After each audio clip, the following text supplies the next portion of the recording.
কেন এনসিপিতে দুই ছাত্র উপদেষ্টা যোগ দিতে পারলো না, আজকে আমরা সেটা নিয়ে বিশ্লেষণ করব। মাহফুজ আলম বলেছেন, বাংলাদেশে একটি শীতল যুদ্ধ চলতেছে, তাই এনসিপিতে যুক্ত হচ্ছি না।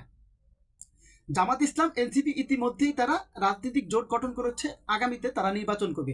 জামাত ইসলামের স্পষ্ট বার্তা ছিল, কোনো দুর্নীতিবাজ চাঁদাবাজ তাদের সাথে জোট করে নির্বাচন করতে পারবে না। কিন্তু এই দুই ছাত্র উপদেষ্টা ক্ষমতায় থাকাকালীন তাদের বিরুদ্ধে নানা ধরনের কেলেঙ্কারি এবং অভিযোগ উঠেছে।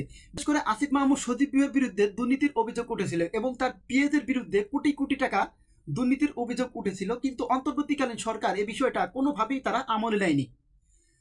মাহফুজ আলম ছিলেন তথ্য উপদেষ্টা, তিনি জামাত এবং শিবিরকে নিয়ে প্রতিনিয়ত ফেসবুক পোস্টে বিভ্রান্তকর কথাবার্তা বলতেন এবং আক্রমণাত্মক পোস্ট করতেন।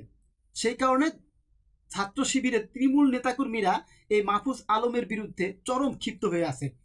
তাই হয়তোবা জামাত ইসলাম কৌশলে এনসিপিকে বোঝানোর চেষ্টা করেছে যে তোমরা যদি এই দুই ছাত্র উপদেষ্টাকে তোমাদের সাথে ভিড়াও তাহলে জোট হওয়া সম্ভব না।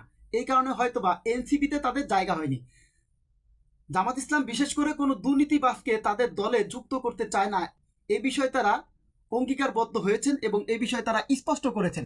যদি এই ছাত্র দুই উপদেষ্টাকে এনসিপিতে যুক্ত করে জামাতের সাথে ঐক্য করে নির্বাচন করত, তাহলে অন্যান্য রাজনৈতিক দল আঙুল তুলে বলতো যে তারা তো নিজেরাই দুর্নীতিবাজদের নিয়ে আজ নির্বাচন করতেছে, তারা আরেকজনকে দুর্নীতিবাজ চাঁদাবাজ বলে। এই কারণে হয়তোবা এটা জামাত ইসলামের কৌশল হতে পারে। এটা আমার ব্যক্তিগত মতামত, আপনি আপনার মতামত জানাতে পারেন। কিন্তু এই দুই ছাত্র উপদেষ্টা যদি কোনো রাজনৈতিক দলের সাথে নির্বাচন না করে, তাহলে আগামীতে তাদের অস্তিত্ব এমনিতেই বিলীন হয়ে যাবে। সংগঠন ছাড়া বাংলাদেশের রাজনীতিতে বেশি দিন টিকে থাকা যায় না। আপনি আপনার গুরুত্বপূর্ণ মতামত জানাতে পারেন।